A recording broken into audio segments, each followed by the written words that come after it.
Mike Rogers was driving the logging crew out of the woods when the men beside him started looking toward the trees. The road was narrow and the day was almost gone.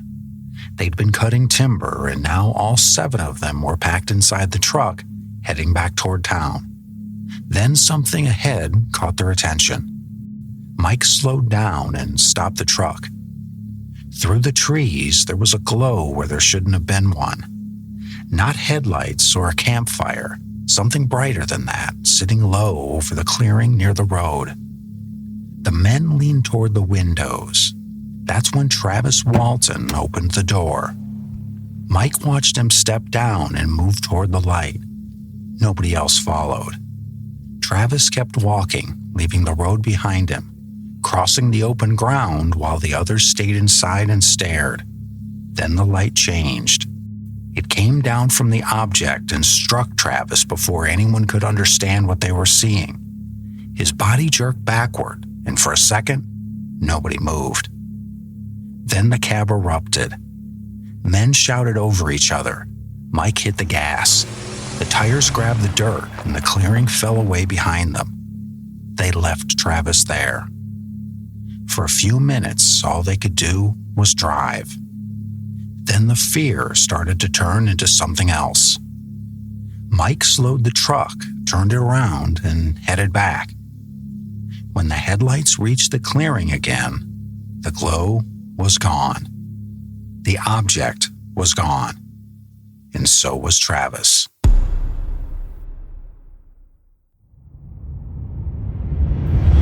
By the time the truck came out of the woods, there was no way to leave the story back in the trees.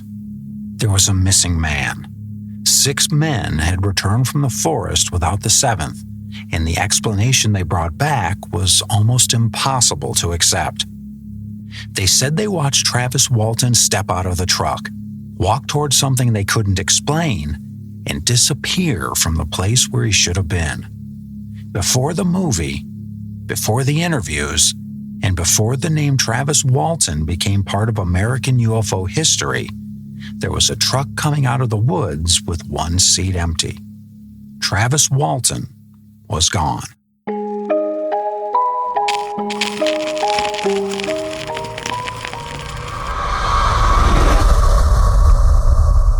I'm your host, Robert Barber. Tonight, we're looking at the first half of one of the most famous alleged alien abduction cases in American history. The part that came first was immediate and physical. A man was missing, and the only explanation came from the men who left the woods without him. This is the story of the Travis Walton disappearance, the missing man in the Arizona woods.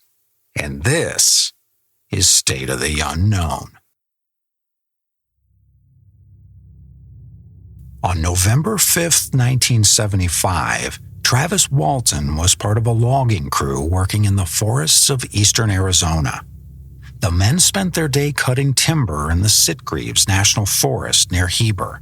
It was rough country, filled with pine trees, narrow roads, and long stretches of forest where you could drive for miles without seeing much of anyone. By late afternoon, the workday was over. Mike Rogers gathered the crew, and the men climbed into the truck for the drive home. Rogers was behind the wheel. Travis Walton rode with him. The others were John Goulet, Ken Peterson, Steve Pierce, Dwayne Smith, and Alan Dallas. The men settled into the cab and started the trip out of the woods. It wasn't unusual for the ride home to be quiet. The crew had spent the day working. They were tired. The sun was getting low and the forest was already beginning to darken around them. The truck followed the narrow road through the trees. Pines stood close on both sides. The last daylight filtered through the branches, and every turn looked a little like the one before it. The men were heading home. Nothing about the drive suggested that anyone would remember it. No one was looking for a story, and no one was expecting one. The truck rolled deeper into the fading light. Branches passed the windows, and the road kept bending through the forest. Then someone noticed something through the trees. At first it was only a glow, a patch of light where there shouldn't have been one. The kind of thing that makes people look twice before they say anything. A few more heads turned toward the windows. The glow stayed there. It wasn't moving like headlights. It didn't look like a campfire. And it wasn't in a place where any of the men expected to see lights at all. As the truck continued down the road, the glow became harder to ignore. A few of the men shifted closer to the windows.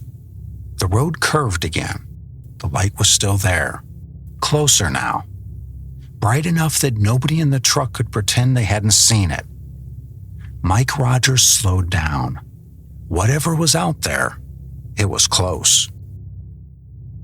The truck came closer to the clearing. From inside the cab, the men tried to make sense of what they were seeing through the trees. In the reported account, the light was low, bright, and near the road. Later descriptions would give the object a clearer shape and sharper details.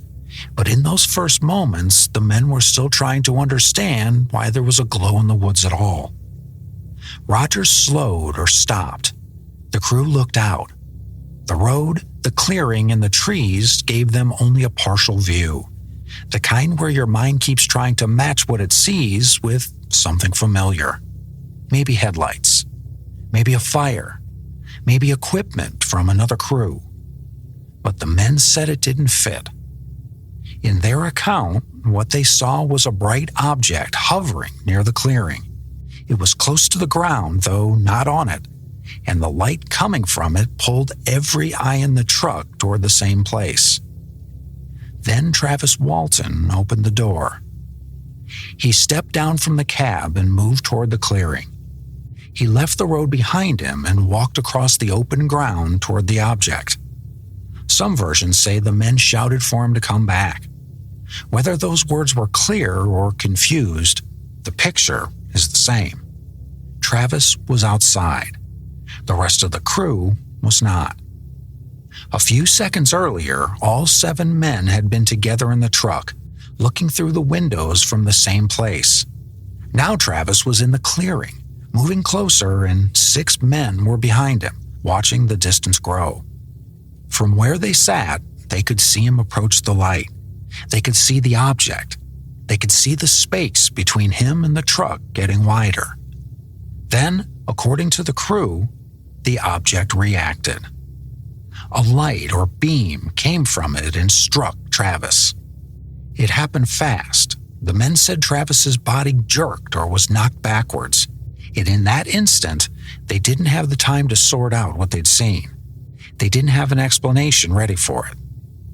They had a man on the ground and a bright object in the clearing. Then, panic took over.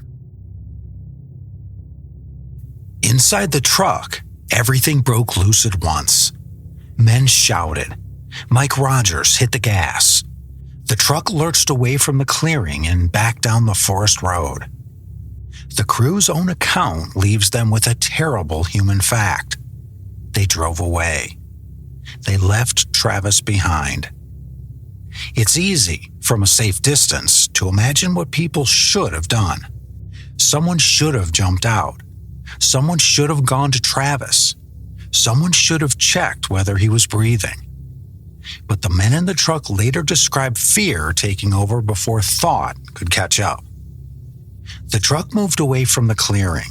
The light in the trees dropped behind them. The men were no longer looking at the object. They were looking at each other, at the road, and at the consequences of what had just happened. A few minutes passed and Rogers slowed down. Whatever had happened in the clearing, Travis was still back there. If he was injured, he needed help. If he was dead, they couldn't leave him in the woods. And if there was some other explanation, driving away would only make everything worse. So Rogers turned the truck around. The drive back must have felt different from the drive out. They weren't curious anymore. They weren't trying to identify a strange light through the trees. They were returning to the place where they believed they'd seen a man struck down. The headlights reached the clearing. The object was gone. So was the glow. And Travis was gone. If Travis had been lying on the ground, injured or dead, the men would have had something to run toward, something to lift, check, carry, or explain. Instead, the men came back to absence. No Travis calling from the brush, no body on the ground, no clear path to follow. Just the clearing, the road, the trees, and 6 men who had to decide what to do next. They looked for him. They called out. The details vary from one retelling to another, but the results don't. Travis Walton wasn't there. The men had left the woods with 7 people in the truck. Now only 6 were coming out. Once the crew had reported what happened, other people had to enter the woods after them. The men were no longer alone with the story. They had to bring it to someone outside the truck, outside the fear of the clearing, and outside whatever had sent them speeding down that road. That first contact with law enforcement didn't happen in some calm office after everyone had slept on it. It happened that night. The crew came into Heber carrying a story that sounded impossible, and Deputy Chuck Ellison was one of the first officers pulled into it. He met the men after the report came in, and by then the shock still hadn't worn off. In later accounts, the crew was described as shaken. Some of them were visibly upset. Inside the cab, panic could be panic, but now the men had to say it out loud. They had to tell an officer that Travis had gotten out near a clearing. They had to describe the light. They had to explain that something had struck him. Then they had to admit the part that would follow them through the rest of the case. They drove away. Sheriff Marlon Gillespie and Deputy Kenneth Copeland became involved, and the men had to repeat the account again. The story didn't become easier the second time. It probably became worse because every retelling brought them back into the same place. Travis had been outside the truck. They had been inside it. And now he was missing. That night, officers and some of the crew went back toward Turkey Springs. The woods that had already gone dark now had headlights and flashlights moving through them. The clearing was no longer just the place where the men said they had seen the object. It was the search area.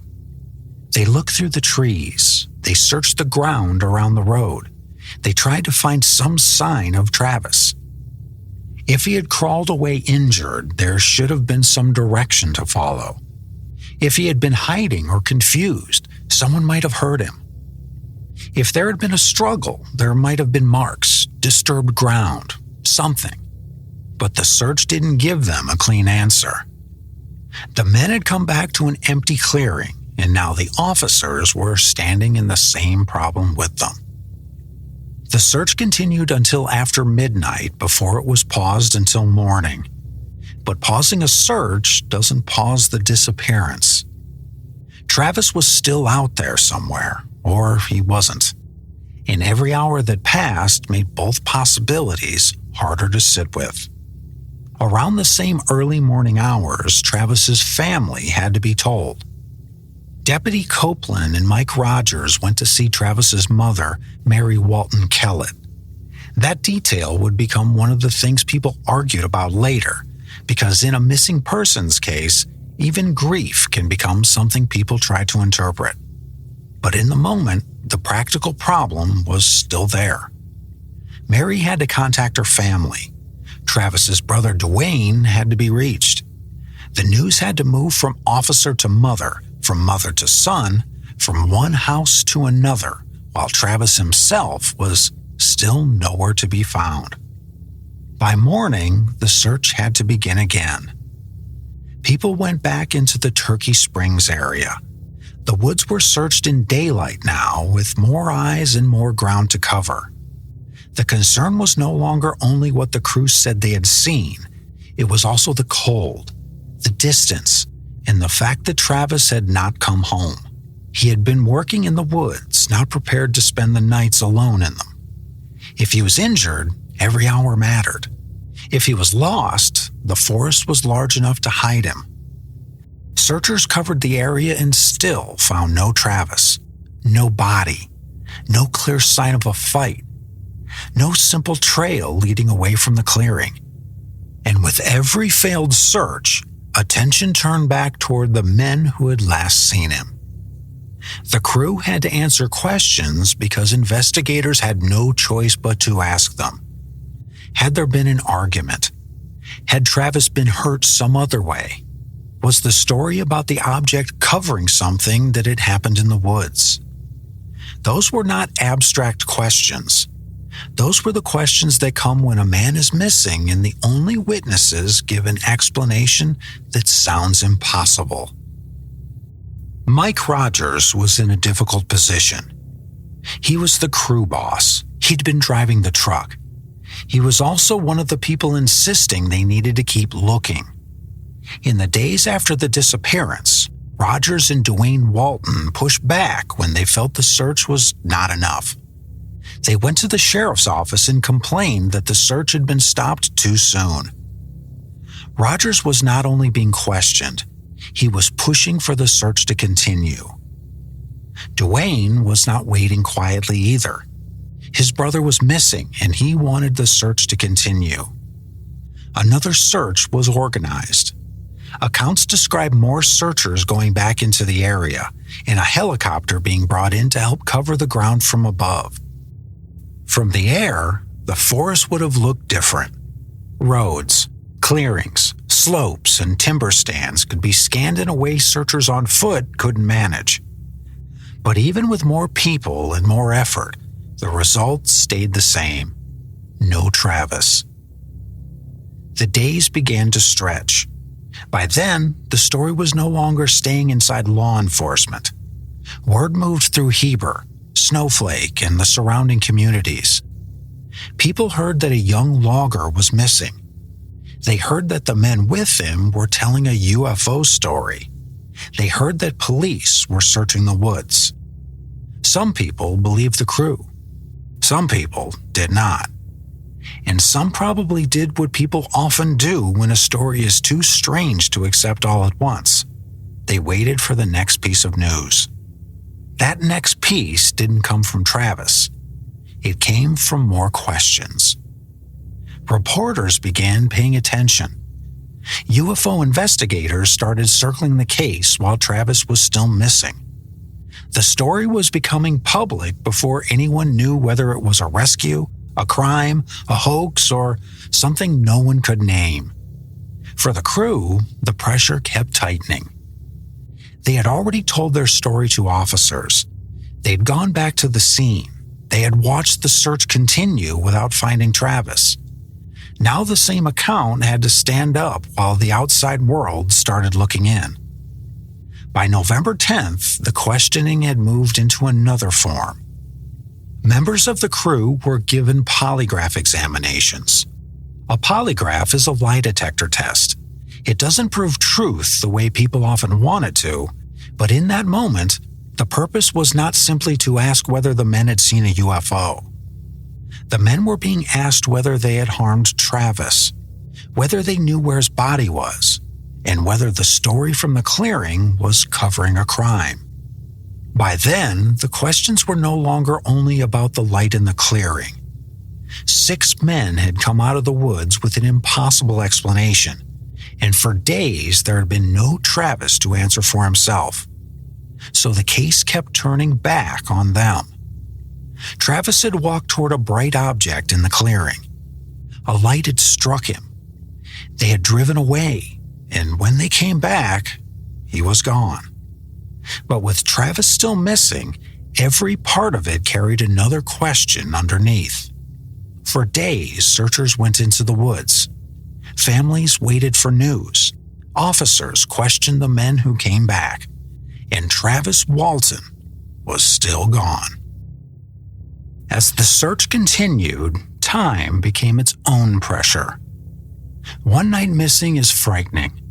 2 days missing changes the way people talk. After several days, the possibilities begin to narrow. Every hour makes survival harder to imagine, and every failed search makes the crew's story sound either more impossible or more suspicious. By then, Travis Walton had been missing for nearly 5 days. During that time, the case sat in a strange space between a crime investigation and a UFO report. The crew's account was unusual enough to draw attention, but the practical question was still simple. Where was Travis? Then the phone rang. After days without him, a call came through from the Heber area. In the story as it's usually told, Travis was alive and calling for help from a phone booth connected to Heber or Heber Overgaard. That phone booth would later become part of the case's geography, one of those physical places that turns a story into something people can stand beside. In that moment, though, it was a voice on the line after days of absence. Travis was alive. His family went to get him, and for the people who had spent days searching, questioning, and waiting, the news changed everything. The search was over. The possibility that Travis had died somewhere in the woods no longer hung over every conversation.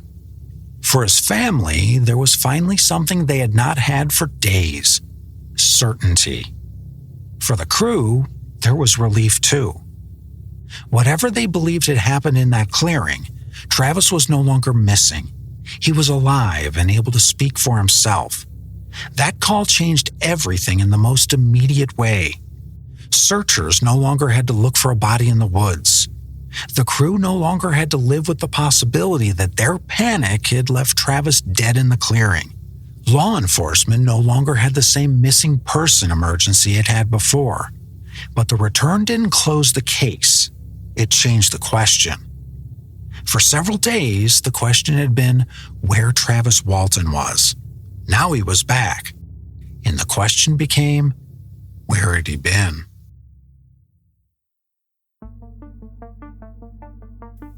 So where does that leave the disappearance itself? Travis Walton was missing for nearly 5 days. The men who came back without him gave an explanation that was almost impossible to accept. And when he returned alive, that explanation didn't get any easier to sort through. A 7-man crew was working in the Arizona woods. 1 man didn't come back with the others. The remaining 6 said they saw a bright object, watched a light strike Travis, and fled in panic. They returned to the clearing and said he was gone. A search followed. Travis remained missing for almost 5 days. Then he came back alive. That's the disappearance story.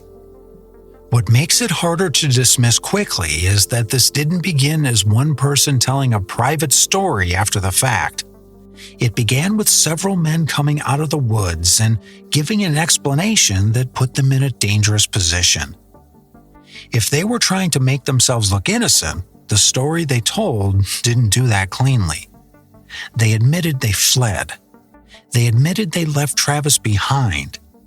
They gave investigators a version of events that sounded unbelievable at the exact moment when they needed to be believed. That doesn't prove the object was real, and it doesn't prove Travis was taken. But it does explain why this part of the case has always had weight. The crew's account created risk for the crew themselves. The strongest grounded fact is that Travis Walton was missing and later returned alive.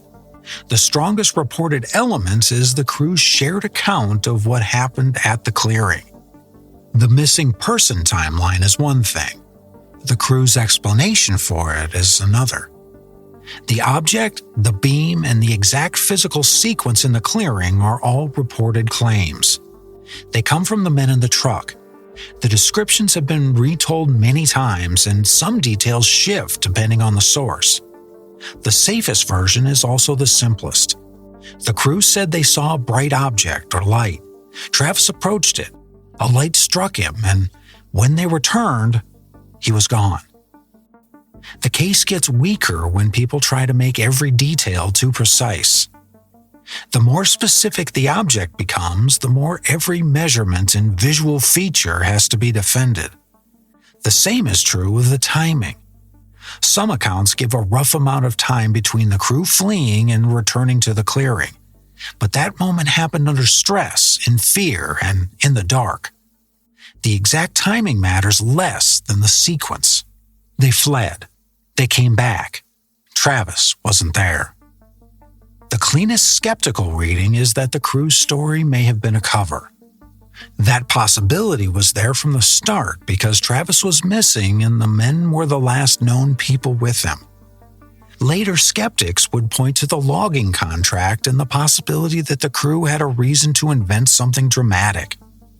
If the job was under pressure or behind schedule, then an extraordinary story could have created an excuse or distraction. That theory shaped how people interpreted the case, but it doesn't settle it. A motive theory isn't proof. It gives skeptics a framework, but it still has to account for the men sticking to a strange and risky story, the search, the pressure on the crew, and Travis's eventual return. The polygraphs also become part of the public argument, though they need to be handled carefully. A polygraph, or lie detector test, measures physical responses while a person answers questions. It doesn't read minds, and it doesn't prove truth in the way that people often want it to. Supporters of the Walton case have long pointed to those tests as important. Skeptics have challenged the conditions and what the results really show. The polygraphs became part of the case's reputation, but they don't resolve the disappearance. What the first part of the story gives us is pressure. A remote road, a crew of witnesses, a missing man, and a story no one could easily accept. And then, after almost 5 days, a phone call. The return call confirms that Travis is alive. It doesn't explain the missing time. It leaves open the question that would make the case famous. What happened while he was gone?